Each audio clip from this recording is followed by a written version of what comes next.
আসসালামু আলাইকুম, সবাইকে স্বাগতম জানাচ্ছি খুব সহজ এবং মজাদার নারকেলের পিঠার রেসিপিটি দেখার জন্য। বাসায় একবার হলেও রেসিপিটি ট্রাই করে দেখবেন, আশা করছি সবাই অনেক পছন্দ করবে।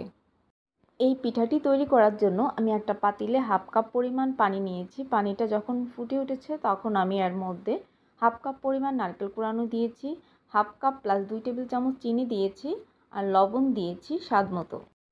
সব কিছু নেড়েচেড়ে মিশিয়ে দেব আর কয়েকটা বলক আসা পর্যন্ত অপেক্ষা করব আর টেস্ট করে নিব চিনিটা কেমন হয়েছে। চিনির পরিমাণ কম হলে আরও কিছুটা চিনি দিয়ে নিব। আমি এখানে 2 টেবিল চামচ চিনি দিয়েছি। তারপর ঘন করে নেওয়া 1 কাপ গরুর দুধ দিয়েছি। মিষ্টির পরিমাণটা কড়া হতে হবে, তাহলে যখন আমরা পিঠার ডো তৈরি করব মিষ্টিটা পারফেক্ট মনে হবে। কয়েকটা বলক আসার পর আমি এখানে চালের গুঁড়া দিয়েছি 1.5 কাপ। এখন সব উপকরণ ভালোভাবে মিশিয়ে নেব। আপনাদের যদি মনে হয় চালের গুঁড়া কম হয়েছে তাহলে আরও কিছুটা চালের গুঁড়া দিয়ে এভাবে মিশিয়ে নেবেন। খুব ভালোভাবে নেড়েচেড়ে মিশিয়ে নিতে হবে যাতে করে কোনো রকম চালের গুঁড়া দলা পেকে না থাকে। কিছুক্ষণ এভাবে করার পর যখন দেখা যাবে যে চালের গুঁড়াগুলো খুব ভালোভাবে মিশে গেছে তখন ঢাকনা দিয়ে ঢেকে দিতে হবে আর চুলাটা বন্ধ করে দিতে হবে। এভাবে 3 থেকে 4 মিনিট রেখে দিতে হবে। 3 থেকে 4 মিনিট পর ঢাকনাটা খুলে হাত দিয়ে কিছুটা মথে নিতে হবে। পিঠার এই ডোটাকে ভালো মতো মেখে নেওয়ার জন্য আমি পিঁড়ির মধ্যে নিয়ে নিয়েছি, রুটি বেলার পিঁড়ির মধ্যে। এখন হাতের মধ্যে সামান্য পরিমাণ তেল দিয়ে নিব যাতে ডোটা হাতের মধ্যে লেগে লেগে না আসে, আর ভালোভাবে মথে মসৃণ করে নেব। পিঠাগুলো তৈরি করে নেওয়ার পর পিঠাগুলো আপনারা বাইরে রেখে 3 দিনের মতো খেতে পারবেন। পিঠার এই ডোটা ভালোভাবে মথে নেওয়ার পর এখন পিঠা তৈরির পালা। তার জন্য আমি কিছু পরিমাণ ডো হাতে নিয়ে নিয়েছি।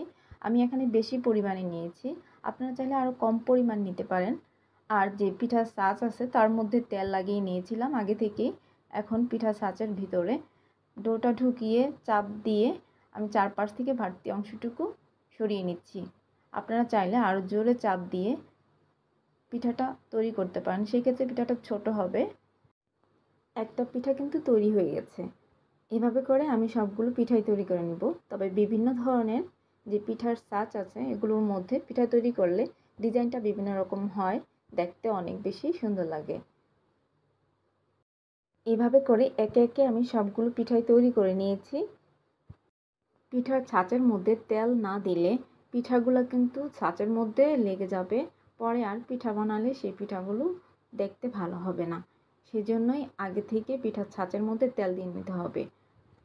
পিঠাগুলো ভাজার জন্য পরিমাণ মতো তেল আগে থেকেই গরম করে নিতে হবে। তবে চুলার আঁচ হাই করে তেল গরম করা যাবে না, লো মিডিয়ামে রেখেই তেলটা গরম করে নিতে হবে।